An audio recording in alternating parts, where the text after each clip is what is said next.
Hi hello నమస్తే నేను Saina welcome to CM today. అమెరికాలో ఉదారమైన ప్రయోజనాలని పొందుతూ చైనాలో కర్మాగారాలను నిర్మిస్తున్నాయని అమెరికా దిగ్గజ కంపెనీలపై డొనాల్డ్ ట్రంప్ మండిపడ్డారు. చైనాలో తమ పరిశ్రమలని నిర్మించటం, అక్కడ భారత్కి చెందిన కార్మికులని నియమించుకోవటం ద్వారా సదరు అమెరికా కంపెనీలు అమెరికన్ల విశ్వాసాన్ని కోల్పోయారని అన్నారు. అయితే వాషింగ్టన్ లో జరిగిన ఏఐ సమ్మిట్ కు హాజరైన పలు అమెరికా టెక్ కంపెనీలను ఉద్దేశిస్తూ చేసిన ప్రసంగంలో ట్రంప్ ఈ వ్యాఖ్యలు చేశారు. తన హయాంలో ఇక రోజులు ముగిసిపోయినట్లేనని చెప్పిన ట్రంప్ ఆర్టిఫిషియల్ ఇంటెలిజెన్స్ రేసులో గెలవడానికి దేశభక్తి కావాలన్నారు.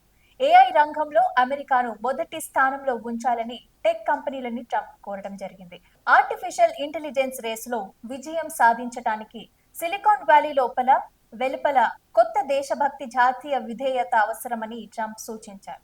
అమెరికా టెక్ పరిశ్రమ చాలా కాలం వరకు రాడికల్ గ్లోబలిజాన్ని అనుసరించిందని, ఇది మిలియన్ల మంది అమెరికన్ల అపనమ్మకాన్ని కలిగించిందని అన్నారు.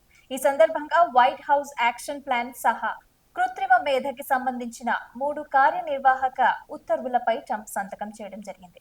ఈ సందర్భంగా డొనాల్డ్ ట్రంప్ అమెరికా కొత్త ఆర్టిఫిషియల్ ఇంటెలిజెన్స్ బ్లూ ప్రింట్ ని విడుదల చేశారు.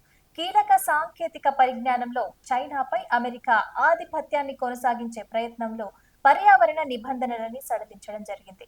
అయితే మిత్ర దేశాలకి కృత్రిమ మేధ ఎగుమతులని విస్తరించడం లక్ష్యంగా ఈ కొత్త కృత్రిమ మేధ ఏఐ బ్లూ ప్రింట్ ని ట్రంప్ విడుదల చేశారు. 21వ శతాబ్దాన్ని ఏఐ నిర్వహించే పోరాటంగా అభివర్ణించిన ట్రంప్ చైనాతో సాంకేతిక ఆయుధ పోటీని వివరిస్తూ ఈ ప్రణాళికని విడుదల చేయడం జరిగింది.